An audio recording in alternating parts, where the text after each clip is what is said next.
You're listening to The Money Hour with your host, Tina Mitchell, on Alternative Talk 1150 AM. Now, back to the show with local mortgage expert, Tina Mitchell. You are listening to The Money Hour at 1150 AM KKNW, the Saturday, March 5th show. You can also catch my podcast, Facebook premiere, or you can catch my show on my show YouTube channel. In addition, for more information on my upcoming events, please go to tinamitchellevents.com. I am your host and your local mortgage expert, Tina Mitchell. I'm here to help you build a strong financial blueprint 1 week and one show at a time. If you are hearing my show at a different time or day, you are listening to a rebroadcast. I'm here to answer any questions or connect you with the guests that I have on the show today. Please call the show at 1-855-400-1150. Again, that's 1-855-400-1150, or you can go online to themoneyhour.com. And now in studio, Stacy Heller of Stacy Connects, doing what makes your tail wag right here on 1150 AM KKNW. Stacy, just really excited to have a conversation with you again on my show because you're such a beautiful person, which is such an amazing gift. Thank you. I appreciate that. And I love that since coming on the first time, things have continued to evolve. So I know, I'm so excited. And on that note, let me share a little bit about Stacy. After staying home to raise 4 stellar kids for 20 plus years, Stacy quit that day job and decided to turn her natural gift from calling up to creative ways to connect people and ideas into a business. Her ability to ideate and connect on behalf of others in clear, authentic messaging led to Stacy Connects. After saying yes to everything in the beginning, Stacy now primarily says no to protect her yes. Modeling her own advice to do what wags your tail, Stacy works with clients who are in need of 2 things.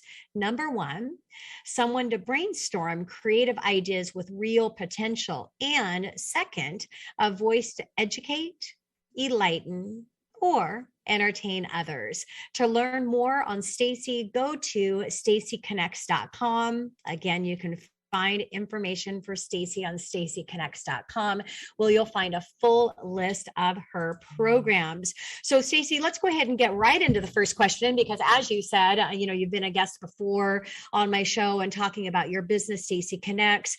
Remind my listeners about what you do. So I think before, when I was on your show, I was really focused on the branding piece, and specifically with that. Since then, I have started to use my voice and help other people use theirs more. So I have my own 2 shows that I do, Don't Ask Me to Talk. And then starting here shortly will be the Stacy Heller Show.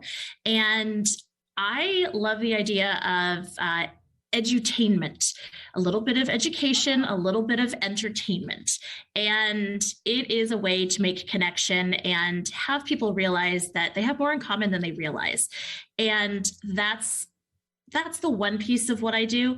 And then additionally, I work with clients who are trying to figure out how to articulate or how to talk about their business, whether it be visual with logos or their space or their content for website or maybe a logo or communication.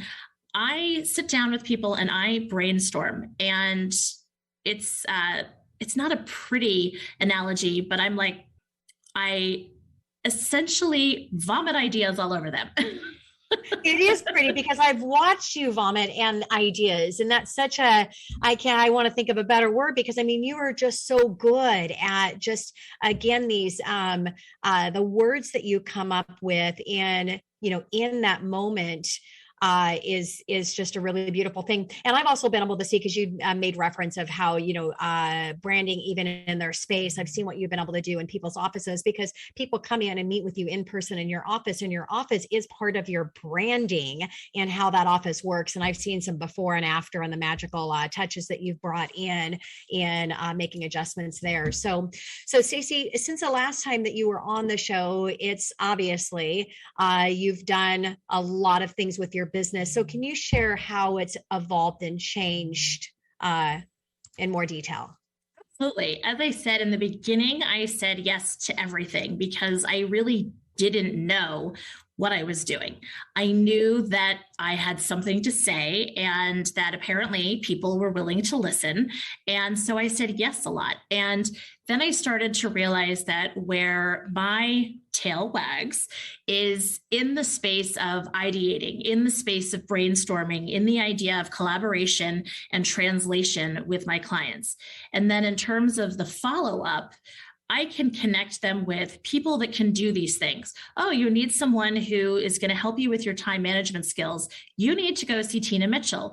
Oh, you need to have corporate gifts and you're thinking of doing this. You need to go see Karen Moffat. These ideas are things that I can then connect them with other people. So sometimes it is in my purview to be able to help them with things. Many times it's really the ideation and connecting them with the potential. And so it's a bit about learning boundaries is how my business has evolved, and recognizing that I should not leave my zone of genius because it then just becomes my zone of competence. And why would I want to just do what I'm competent at? And two, my tail doesn't wag as hard.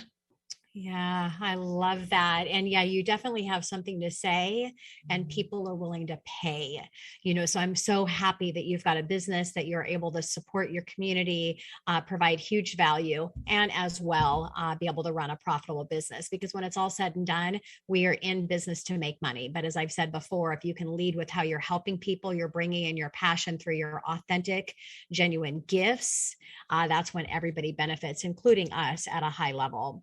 So Stacy, I love your title, Doing What Makes Your Tail Wag. It's so you. What does it mean to do things where your tail wags? So I first started to notice this when our daughter Grace would try on clothes, and she was little, and she would try something on and she would do that little girl wiggle where it was like, oh, I love this. Or I would notice when my kids, somebody would put dessert in front of them and they would do that little like, ooh, ice cream. And it made me think of dogs and how when you're excited about something, it's an involuntary, very instinctual wag. And I thought, oh, wouldn't it be simple if I just started following the things that make my tail wag? And I stopped doing the things where my tail's at attention or my tail has tension or whatever it is. Obviously, this is metaphorical. I do not have a tail. And thanks for disclosure there.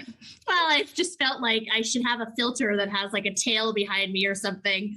But I just love this instinctual idea of following the thing that is very instinctual, and you can't help but love doing it. So that is where the do what makes your tail wag came from.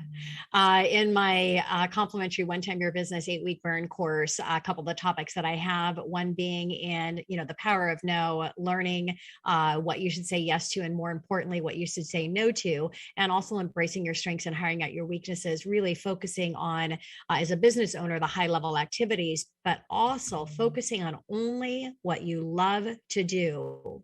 And I really believe that people wake up in the morning stressed out because they're doing things that they're not good at, or even worse, they hate to do. And time's too short not to focus on what you love to do and only what you love to do. That's what Stacy's talking about here. Exactly. So Stacy, what about the other things required to run a business? So you're doing a business that you're doing what makes your tail wag. And I love that you shared about your daughter and the why behind where that came from. So it's so true to understand that. But what else does it take? Well, it takes recognizing that if I'm going to be focused in this area, this sandbox, doing the thing that I love to do, then I need to recognize that there are some areas that I still have to do. And so I have learned that I need to share the burden. So I now have a virtual assistant. Well, actually, I haven't hired her yet. Almost. I know I'm very excited.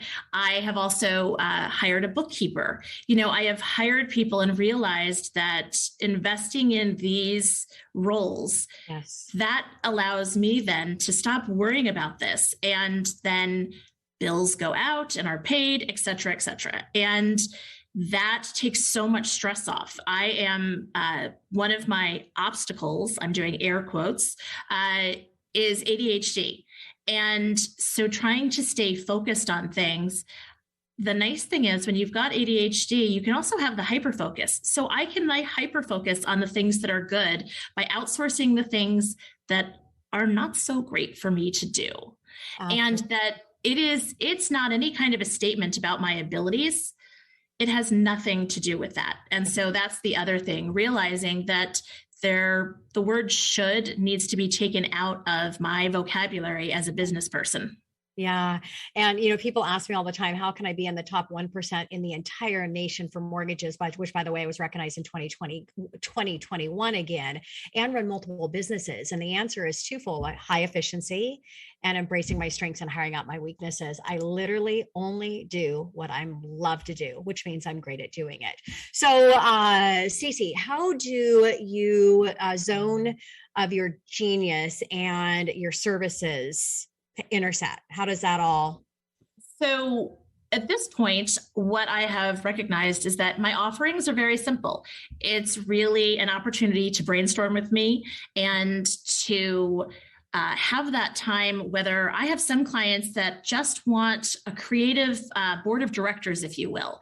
They're interested in thinking about, as a solopreneur or an entrepreneur or a small business owner, they don't have somebody to kind of run things up the flagpole. And so they'll meet with me on a monthly or quarterly basis. I have other people that have hit a plateau with their business and they can't figure out how to start that incline again. And so we'll brainstorm ideas, and what they think is an obstacle, I see it as opportunity, and I see potential. And I like to joke that it's like Pocahontas. It's just around the river bend. And people always think that it's so far away, and it's not. And so that is that zone of genius that I am really good at doing. And so really that's what my offering is. And then I take it from there. And if there's something that I can do to follow through, then I can customize what I do to that individual client and see where I can help them further and where I need to outsource for them as well.